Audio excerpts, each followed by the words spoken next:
বন্ধু-বান্ধৱীসকল, আপুনি আমাৰ ভিডিঅ'বিলাক চাই কিন্তু আপুনি আমাৰ চেনেলটি ছাবস্ক্ৰাইব নকৰে। অনুগ্ৰহ কৰি আপুনি আমাৰ চেনেলটি ছাবস্ক্ৰাইব কৰি দিয়ক। প্ৰত্যেক দিনা আপোনাৰ ওচৰত দুটা অপচন থাকে। হয় আপুনি বাহানা বনাওক বা নিজৰ সপোনৰ বাবে কাম কৰি নিজৰ জীৱন বনাওক। এতিয়া নিৰ্ণয় আপুনি কৰিব লাগিব যে আপুনি সফলতাক বিচাৰে নে বাহানাক। জীৱনত যিয়েই কৰিব বিচাৰা তাক কৰা। ফেইলাৰৰ বাবে কেতিয়াও ভয় নাখাবা, কিয়নো ফেইলাৰতকৈ যদি কিবা বেয়া বস্তু আছে সেইটো হৈছে অনুশোচনা, পস্তোৱা। ৰিস্ক লোৱা, যিমান ডাঙৰ ল'ব পাৰা সিমান ডাঙৰ ৰিস্ক লোৱা। ময়ো মধ্যবিত্ত পৰিয়ালৰ হয়। ময়ো আজিৰ পৰা কিছু বছৰ আগতে এটা ডাঙৰ ৰিস্ক লৈছিলোঁ। আপুনি বিশ্বাস নকৰিব, সেই ৰিস্কেই মোৰ জীৱন সলাই দিলে। এনেকুৱা নহয় যে জটিল সময় অহা নাছিল। জটিল সময় প্ৰত্যেকৰে জীৱনলৈ আহে, কিন্তু এইটো নিৰ্ণয় তুমি ল'বা। তুমি হাৰ মানি বহি ল'বা নে বেলেগ এটা জেদৰ সৈতে আকৌ থিয় হ'বা। চোৱা, খহি পৰা মানে এইটো নহয় যে তুমি হাৰি গ'লা। তাৰ মানে এইটো হয় যে জীৱনে তোমাক আৰু এটা সুযোগ দিছে। ভিৰৰ পৰা যদি বেলেগ হ'ব বিচাৰা তেতিয়া ভিৰৰ পৰা বেলেগ কৰিবই লাগিব।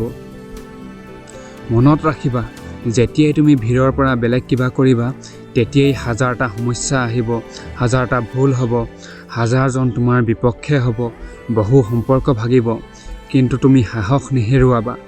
কিয়নো যেতিয়া সফলতা ওচৰলৈ আহিব তেতিয়া বহু দূৰৰ সম্পৰ্কও ওচৰলৈ আহিব। সপোন দেখা আৰু সেই সপোনক ইমান মনৰ পৰা বিচাৰা যে ভগৱানো বাধ্য হৈ যাব তাক পূৰ্ণ কৰিবলৈ। আৰু এইটোও মনত ৰাখিবা, মাত্ৰ বিচাৰিলেই সপোন পূৰা নহয়। প্ৰত্যেক দিন ৰাতি এক কৰিব লাগিব সপোন পূৰা কৰিবলৈ। সকলোতকৈ ডাঙৰ বেমাৰ কি জানা? আজিৰ কাম কালিলৈ থোৱা। এই ৰোগে নাজানো কিমানৰ জীৱন বৰবাদ কৰিলে। সেইবাবে আজিৰ কাম আজিয়েই কৰিবলৈ শিকা। মানুহে যেতিয়া নিজৰ হাতৰ ৰেখাত ভৱিষ্যত বিচৰাত লাগে তেতিয়া বুজি ল'বা তাৰ কাষত শক্তি আৰু মনৰ বিশ্বাস শেষ হৈ গ'ল। যদি সফল ব্যক্তি হ'ব বিচৰা, সকলোতকৈ প্ৰথমে নিজৰ ওপৰত সন্দেহ কৰা বন্ধ কৰা আৰু সম্পূৰ্ণ শক্তিৰে কষ্ট কৰা আৰু এই বিশ্বাসৰ সৈতে কাম কৰা।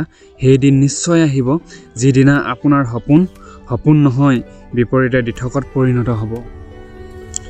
যদি সাহস বঢ়াব বিচাৰা তেন্তে সমস্যাক স্বীকাৰ কৰা। সফলতাই তোমাৰ ভৰি চুব, মাত্ৰ তুমি নিজক বিশ্বাস কৰা।